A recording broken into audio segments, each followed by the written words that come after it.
रामपुर नामक छोटे से गांव में रामू नाम का एक गरीब किसान रहता था।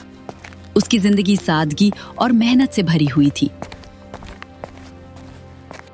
रामू अपनी पत्नी सुमति और 2 बच्चों अनवी और आरव के साथ छोटे से घर में रहते थे। रामू जमींदार ठाकुर की जमीन पर खेती करता। घर के अंदर सुमित्रा बच्चों को तैयार कर रही है। रामू खेत से लौटा हुआ हल्का थका हुआ है और बैठकर थोड़ी आराम कर रहा है। रामू, क्या तुमने इस महीने की फीस का ध्यान रखा?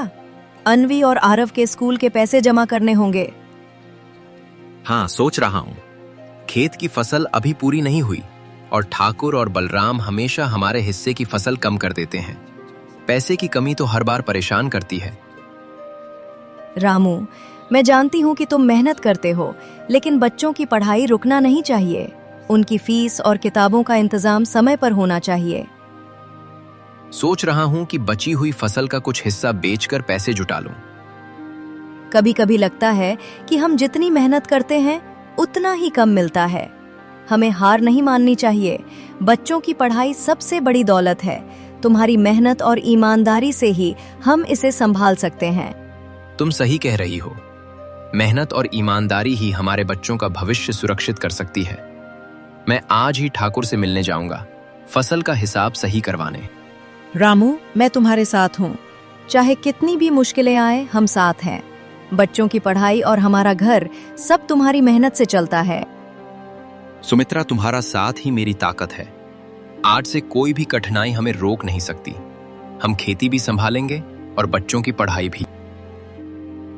अगली सुबह रामू जमींदार के खेत की तरफ निकल जाता है। कुछ समय चलने के बाद जमींदार के खेत में पहुंच जाता है। अब मैं खेत में पहुंच गया, तो अब काम शुरू कर देता हूं।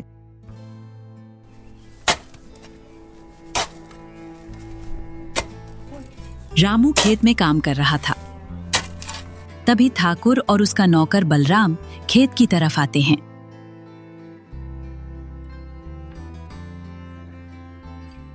अरे रामू, ये क्या कर रहे हो?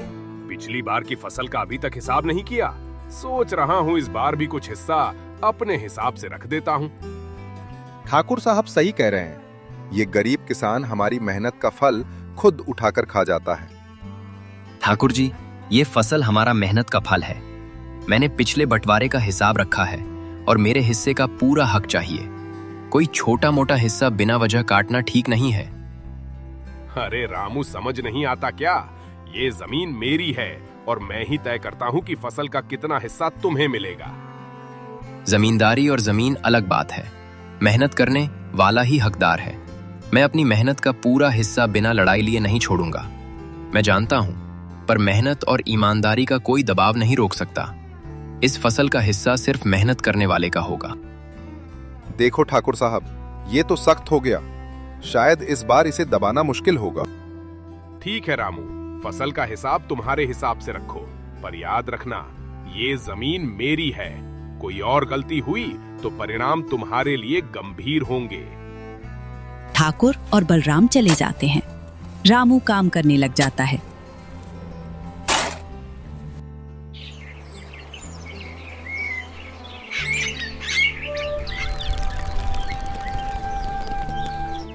कुछ दिन बाद गांव के मैदान में सभी किसान और जमींदार ठाकुर मौजूद हैं। रामू अपनी पत्नी सुमित्रा और बच्चों के साथ खड़ा है। फसल का बंटवारा होने वाला है। बलराम, अब फसल का हिसाब ठीक से करना। ध्यान रहे, इस बार कोई बहाना नहीं होनी चाहिए। ठीक ठाकुर साहब, अब देखना ये गरीब किसान कितना हिस्सा लेता है। ठाकुर जी, मेहनत का फल मेहनत का ही हक है। जो भी हिस्सा मेरी मेहनत से आया है वही मुझे मिलेगा। बलराम फसल के गड्ढे गिनता है। रामू ध्यान से नोट करता है कि उसका हिस्सा सही मिले। सुमित्रा बच्चों को पास बुलाकर उनके सामने पूरा हिसाब देखती है। देखो बच्चों, ये तुम्हारे पिताजी की मेहनत का फल है। ईमानदारी और धैर्य से ही सही हक मिलता है। माँ, पिताजी ने सच में अपनी मेहनत से पूरा हिस्सा पाया। हाँ बेटा, यही तो सीख है। मेहनत और ईमानदारी का कोई हक नहीं दे सकता है। रामू, इस बार तुम्हारा हिस्सा ठीक मिला है, लेकिन ध्यान रहे अगली बार फिर कोई समस्या ना हो। ठीक है ठाकुर जी, इस बात का ध्यान रखूंगा। रामू, क्या सब गड्ढे बेच दिए? बच्चों की फीस और घर का खर्च समय पर भरना है।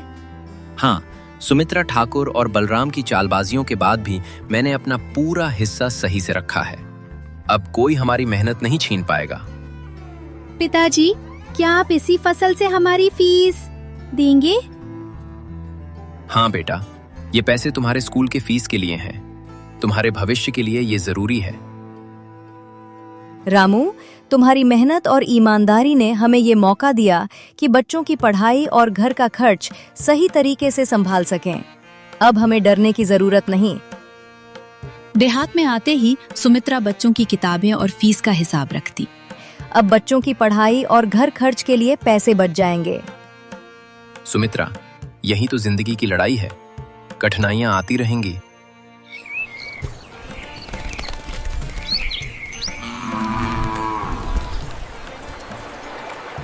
कुछ दिन बाद आरव को पढ़ाई के लिए बाहर भेज दिया जाता। रामू, आरव अब घर से इतना दूर जाएगा, न जाने वहाँ कैसे रहेगा।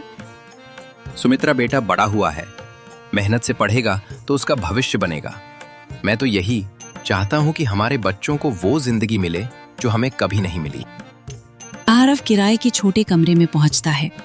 दीवारें टूटी हुई छत से, पंखा टेढ़ा लटक रहा है। वो थके हुए बैठता है, लेकिन चेहरे पर मुस्कान है।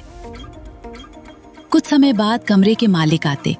मालिक कहते, लड़के किराया वक्त पर देना होगा। देर हुई तो कमरा खाली करना होगा। जी अंकल, मैं पढ़ाई भी करूंगा और शाम को काम करके किराया समय पर दूंगा।